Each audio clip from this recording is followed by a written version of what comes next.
Filipi pasalnya yang keempat. Mari kita melihat bersama-sama dalam Alkitab kita. Filipi pasalnya yang keempat, ayatnya yang pertama hingga ayatnya yang ke-9. Filipi pasal 4 ayat yang pertama hingga ayat yang ke-9.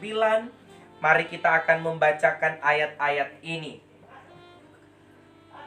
Karena itu, saudara-saudara yang kukasihi dan yang kurindukan, sukacitaku dan mahkotaku, berdirilah juga dengan teguh dalam Tuhan, hai saudara-saudaraku yang kekasih. Eudia kunasihati dan Sintike kunasihati, supaya sehati sepikir dalam Tuhan. Bahkan kuminta kepadamu juga Sunsugos, temanku yang setia. Tolonglah mereka, karena mereka telah berjuang dengan aku dalam pekabaran Injil, bersama-sama dengan Clemens dan kawan-kawanku sekerja yang lain, yang nama-namanya tercantum dalam kitab kehidupan. Bersukacitalah senantiasa dalam Tuhan. Sekali lagi kukatakan, bersukacitalah. Hendaklah kebaikan hatimu diketahui semua orang. Tuhan sudah dekat. Janganlah hendaknya kamu khawatir tentang apapun juga, tetapi nyatakanlah dalam segala hal keinginanmu kepada Allah dalam doa dan permohonan dengan ucapan syukur. Damai sejahtera Allah yang melampaui segala akal akan memelihara hati dan pikiranmu dalam Kristus Yesus. Jadi akhirnya saudara-saudara, semua yang benar, semua yang mulia, semua yang adil, semua yang suci, semua yang manis, semua yang sedap didengar, semua yang disebut kebajikan dan patut dipuji, pikirkanlah semuanya itu.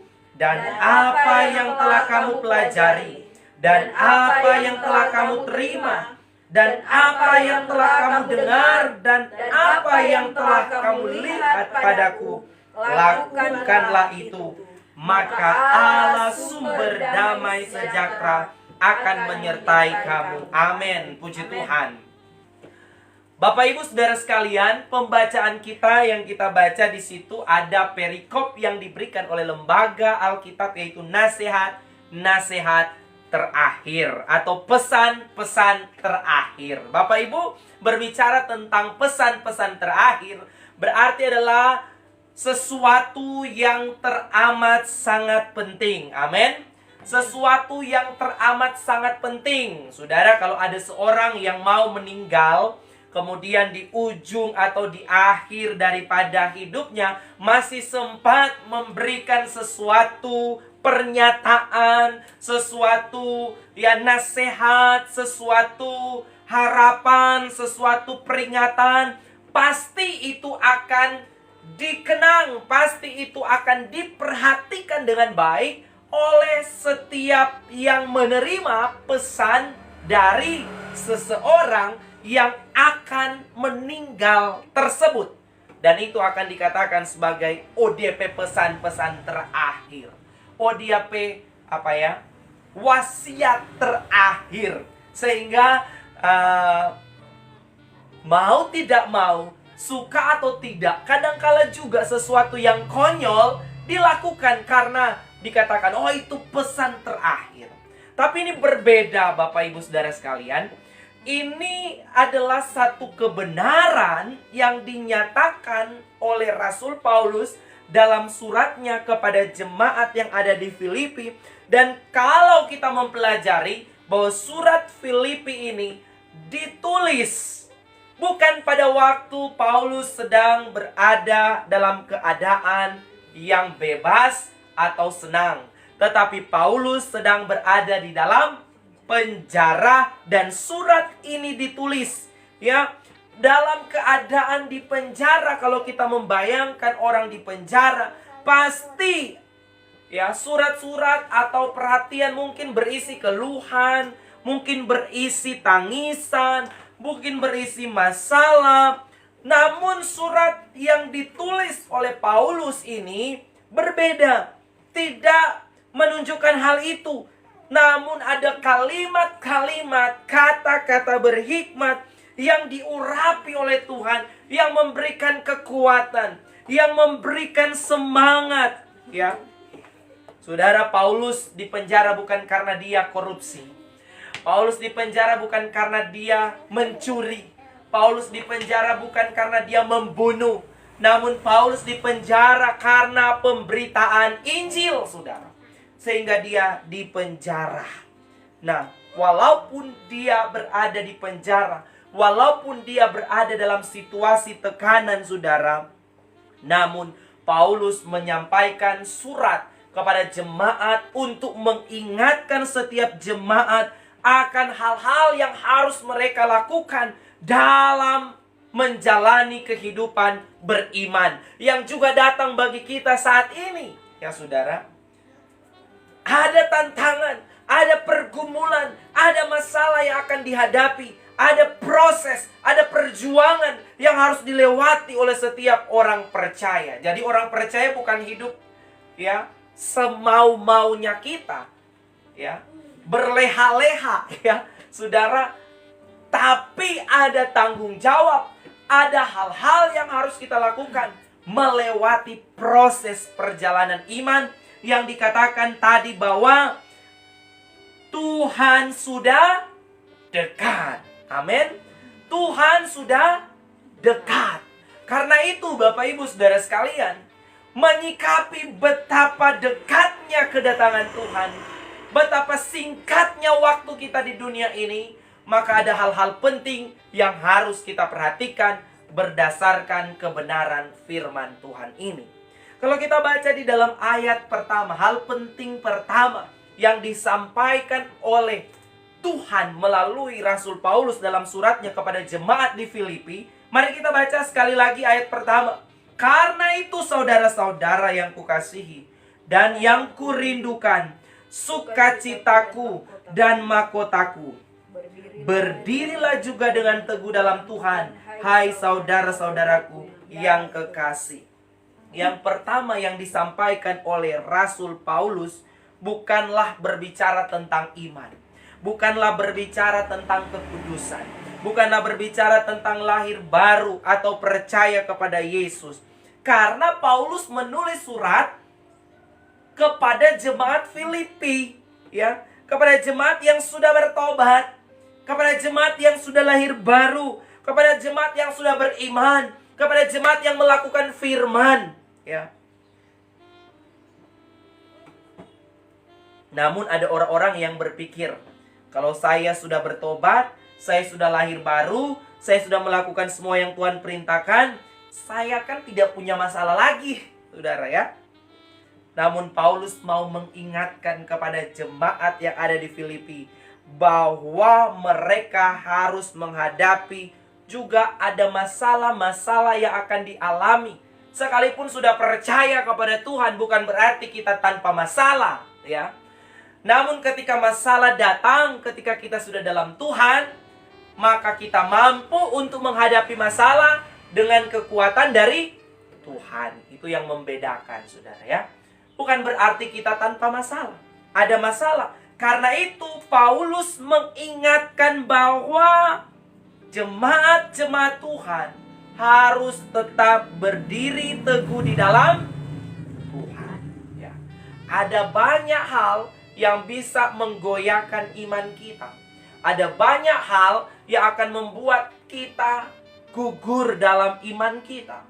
Karena itu Paulus mengingatkan supaya kita harus senantiasa, pertama yang penting adalah berdiri teguh di dalam Tuhan. Berdiri teguh di dalam Tuhan artinya menyerahkan seluruh keberadaan hidup kita kepada Tuhan. Bukan putus asa, saudara, melainkan kita terus maju di dalam iman, ya, amin.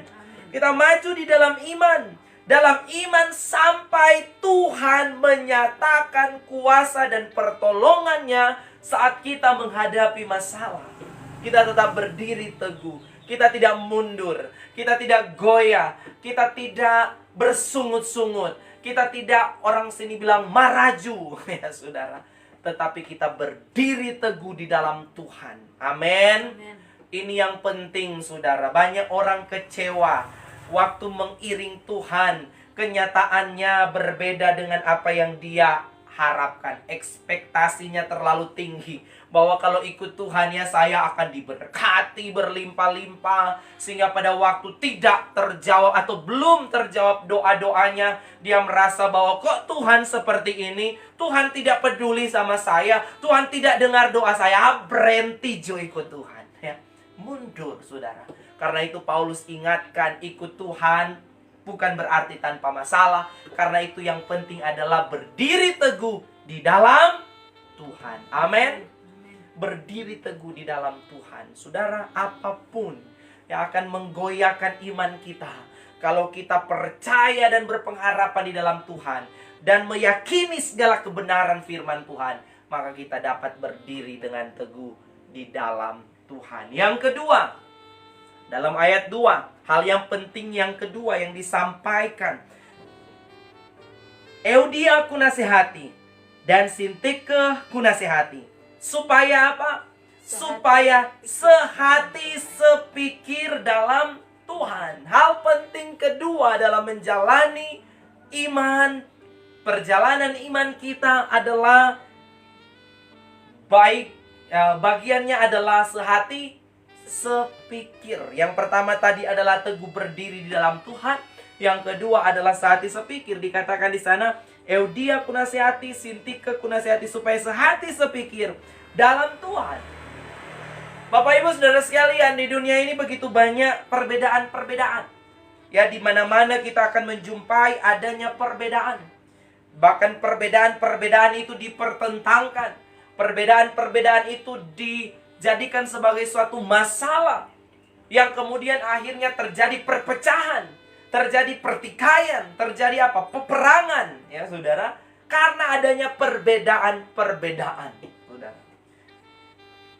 Kita akan menemui, kita akan mendapati begitu banyak perbedaan-perbedaan di dalam dunia ini. Dan di dalam dunia ini ada 3 kelompok manusia. Ya, ada manusia yang kehidupannya ada di atas kita. Ada manusia yang sama dengan kita. Ada manusia yang di bawah dari kita. Kalau kita bertemu dengan orang-orang yang ada di atas kita, kehidupannya, belajarlah dari mereka. Amin. Kalau kita bertemu dengan orang yang sama dengan kita ya, mari kita bergandengan tangan untuk berjalan bersama-sama. Dan kalau kita menemui orang-orang yang ada di bawah kita, mari kita mengulurkan tangan kita untuk mengangkat orang tersebut supaya kita menjadi berkat. Amin. Bukan kalau kita temui orang-orang yang ada di atas kita, malah kita menyebarkan fitnah. Ya. Ada orang-orang yang mungkin berhasil dalam hidupnya dan kita iri dan kita menyebarkan fitnah, itu karena korupsi dan sebagainya. Pada dasarnya karena kita iri.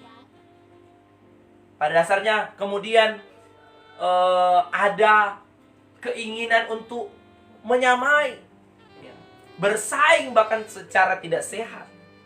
Ingin menjatuhkan orang yang ada di atas. Ya. Orang bilang sini bacungkel supaya dia jatuh. Ya. Saudara, tidaklah demikian yang Tuhan mau.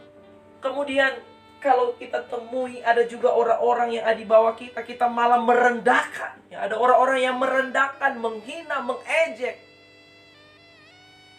Bukan diangkat, malah semakin ditekan. Saudara. Tuhan mau kita sehati sepikir. Amin. Sehati sepikir. Beda pendapat itu biasa.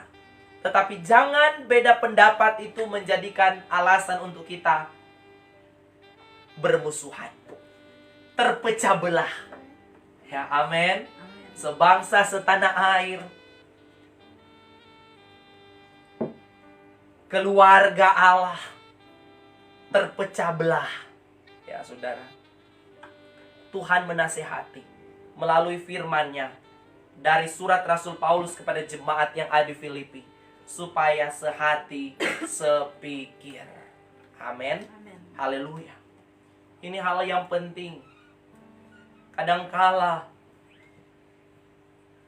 dalam hidup ini kita tidak lagi mementingkan kesatuan, kesehatian, tetapi yang kita pentingkan adalah ego diri kita sendiri. Yang kita pentingkan adalah reputasi kita, harga diri kita. Oh, dia sudah menghina harga diri saya, ya, sehingga biar Jo ancur kalau ancur, ya saudara. Tidak dipikirkan bagaimana kehidupan dalam persatuan, dalam kesatuan, dalam kedamaian yang ada masing-masing mempertahankan kebenarannya sendiri. Ini yang Tuhan tidak inginkan. Yang Tuhan mau adalah sehati, sepikir. Katakan amin. Amin. Haleluya.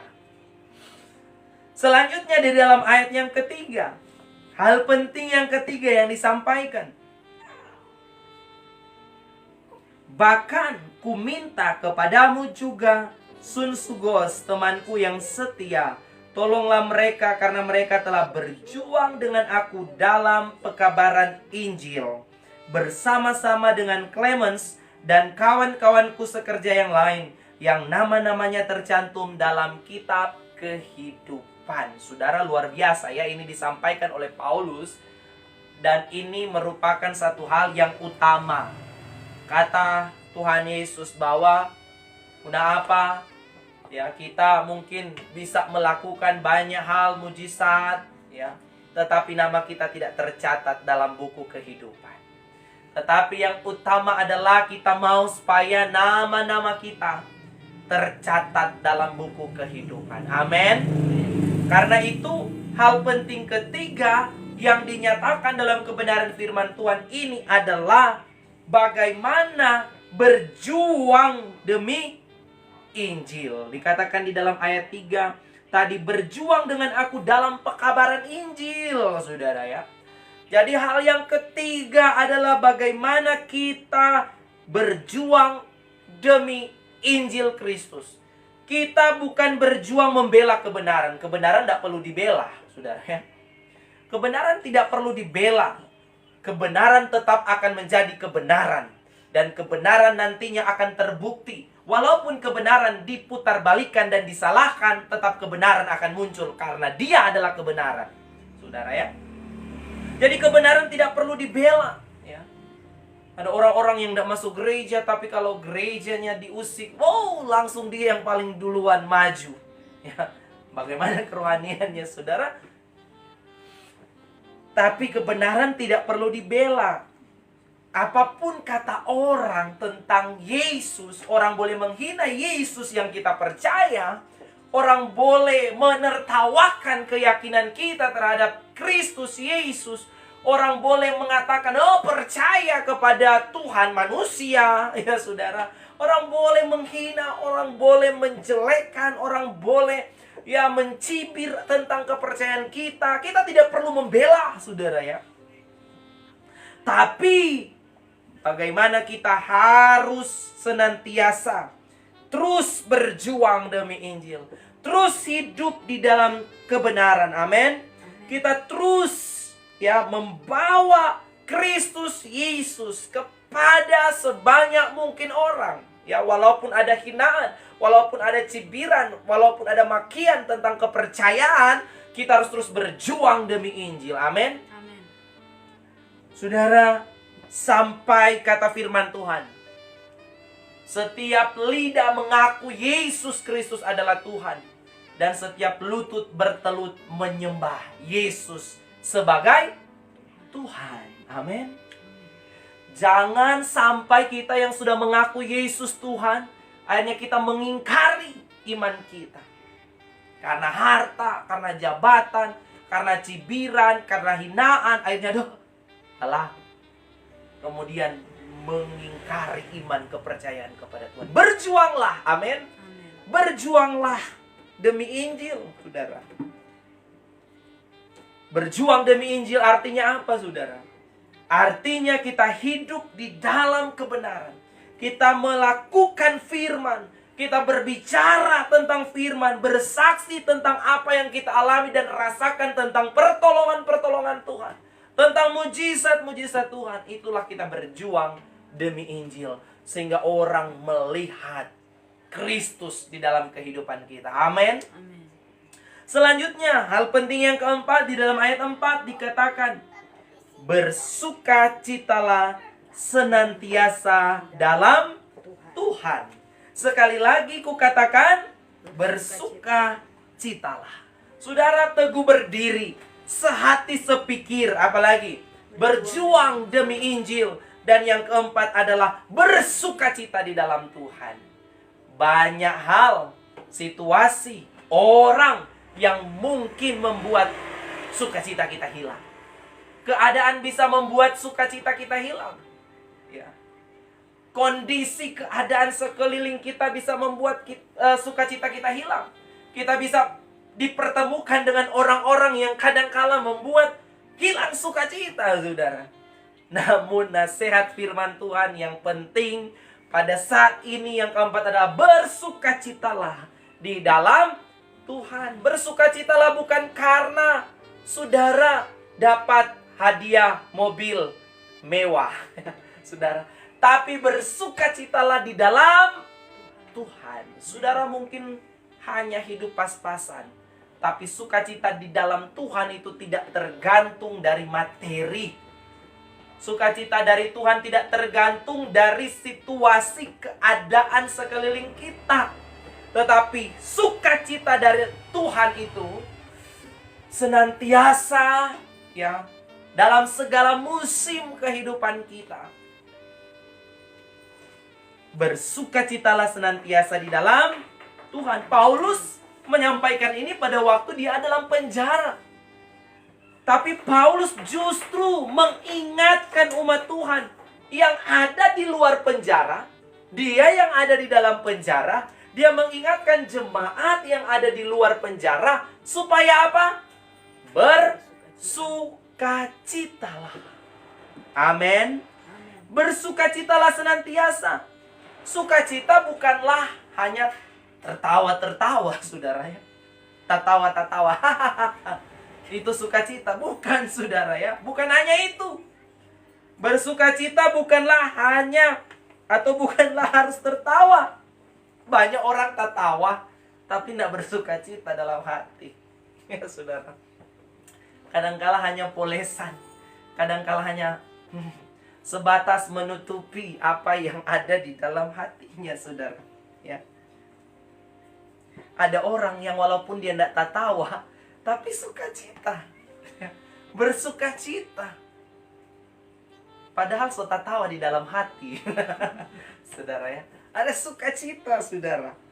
Orang yang bersukacita, suasana hati, ya, perasaannya, ya, ada dalam keadaan yang dikontrol oleh kuasa Roh Kudus. Dan ini merupakan pilihan bagi kita. Apakah setiap hari kita mau bersukacita, ataukah kita mau mengeluh, ataukah kita mau bersungut-sungut. Waktu kita bangun, aduh beginilah kita hidup, kayak bersungut-sungut, bukan bersukacita. Namun yang Tuhan mau, ya, hal penting yang perlu kita ingat, bersukacitalah di dalam Tuhan. Apapun kondisi keadaan kita, mari kita bersukacita di dalam Tuhan. Haleluya. Selanjutnya, saudara, di dalam ayat yang kelima, Filipi 4 ayat 5 di sana dikatakan, hendaklah kebaikan hatimu diketahui semua orang, Tuhan sudah dekat. Hendaklah kebaikan hatimu diketahui semua orang. Menyatakan kebaikan hati ini penting, saudara ya. Hendaklah kebaikan hatimu diketahui semua orang. Ini bukan berarti orang kasih tahu kita baik hati, kita baik hati. Bukan, saudara, maksudnya seperti itu. Tetapi lewat perbuatan kita, orang akan tahu. Orang yang akan menilai. Amin.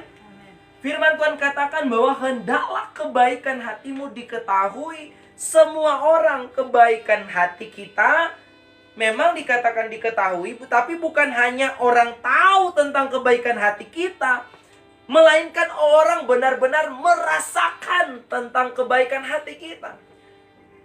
Karena kita baik hati, ya bukan karena saya katakan tadi, oh orang bilang-bilang orang ini baik hati, bukan.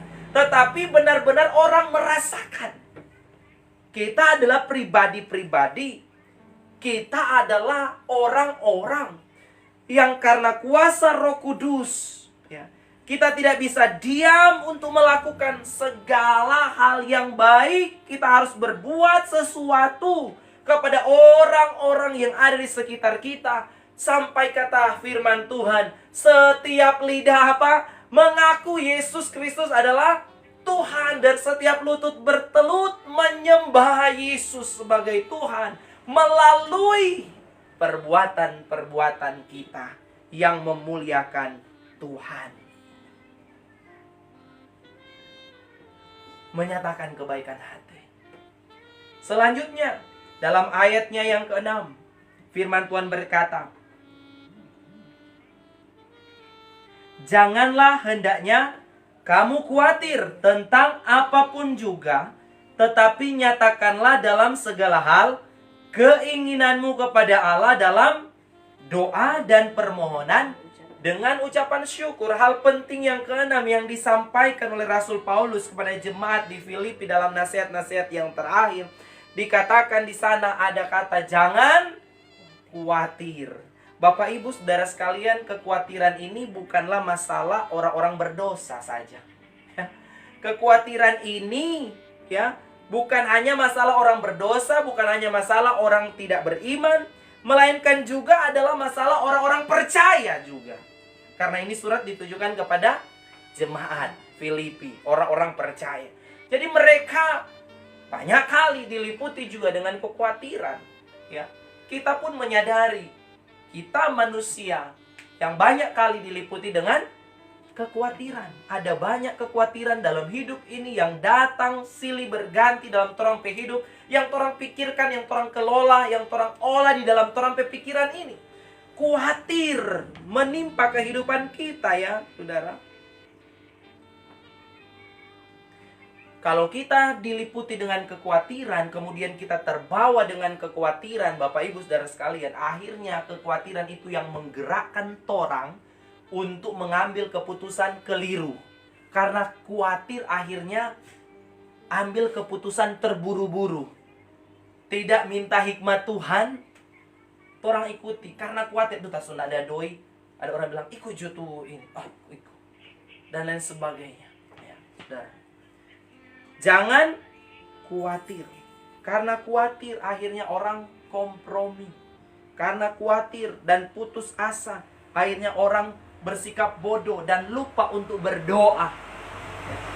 Namun Tuhan bilang dalam firman-Nya, janganlah hendaknya kamu khawatir tentang apapun juga, tetapi nyatakanlah dalam segala hal keinginanmu kepada Allah di dalam doa. Jadi saat saudara mulai diliputi khawatir, apa yang harus saudara lakukan?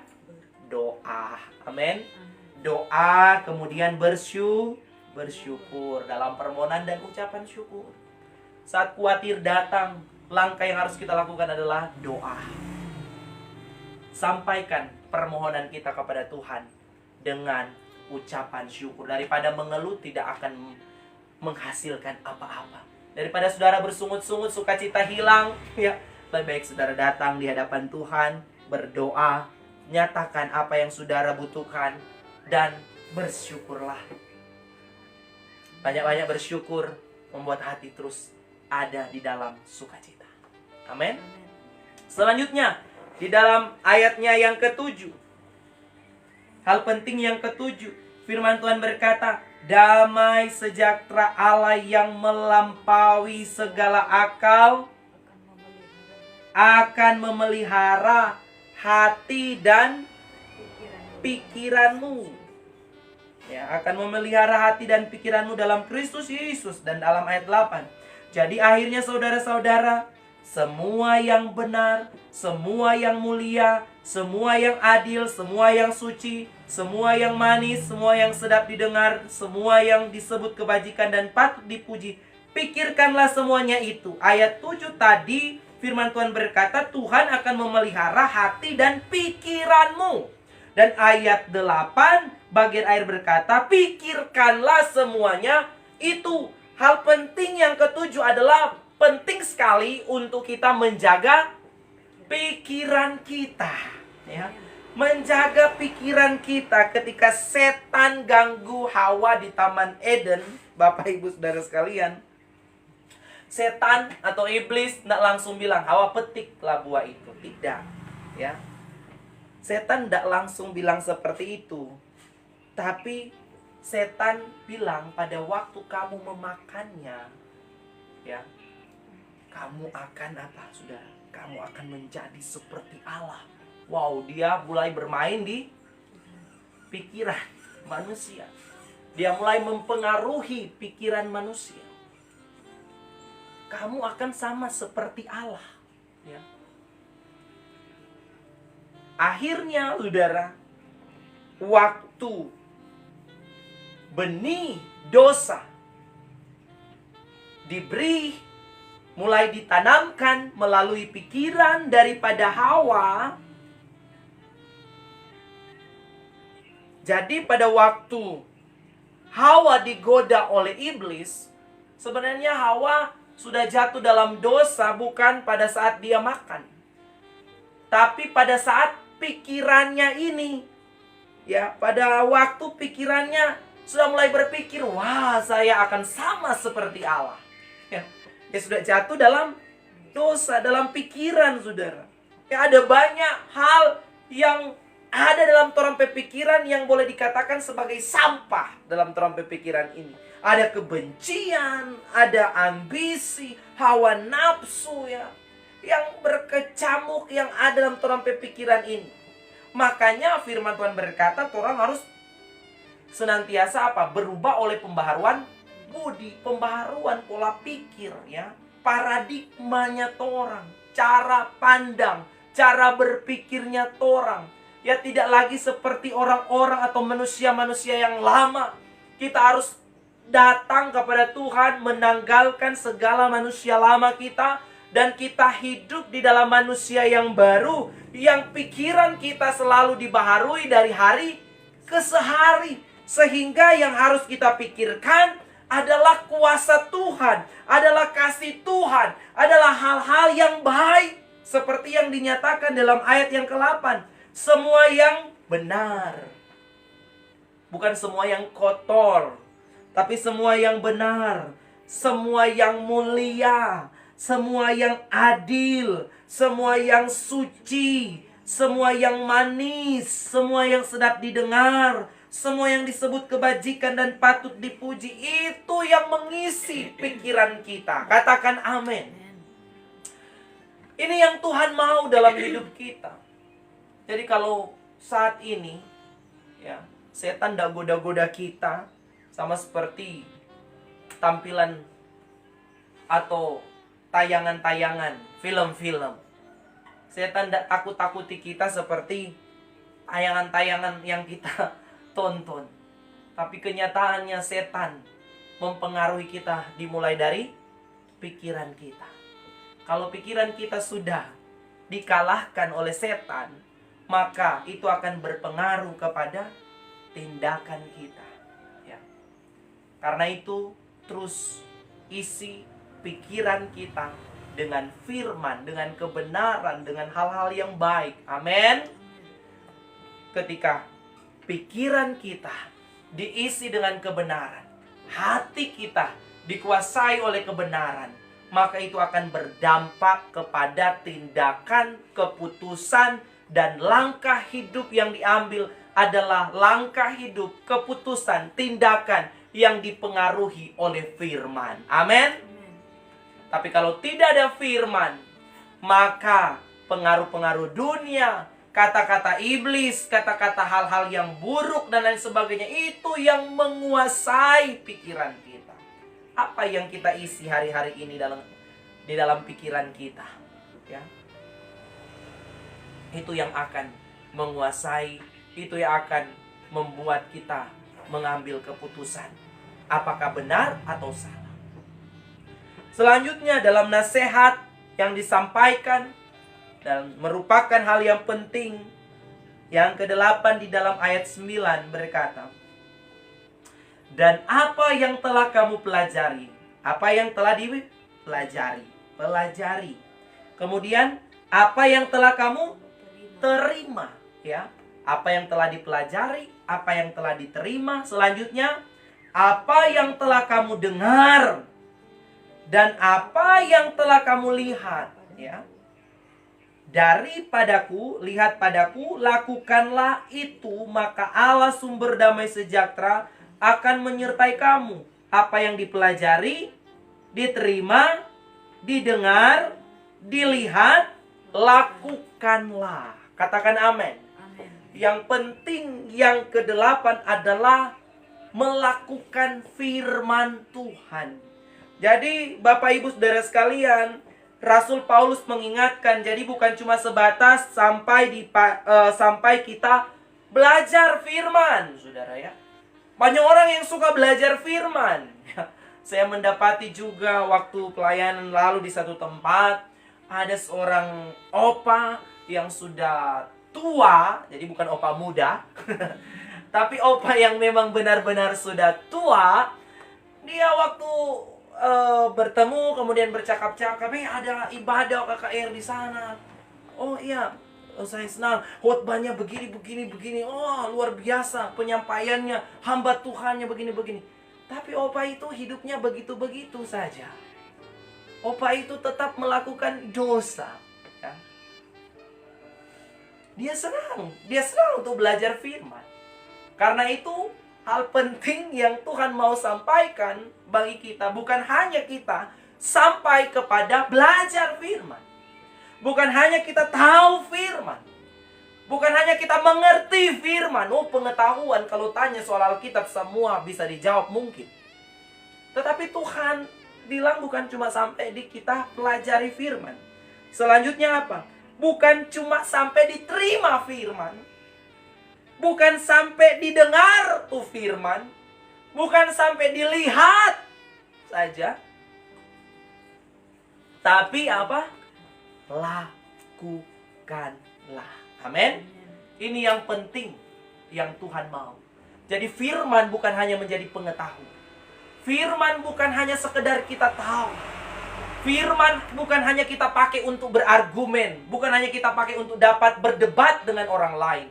Menjawab tuduhan-tuduhan orang lain. Bukan cuma sampai di situ. Tetapi firman harus dilakukan.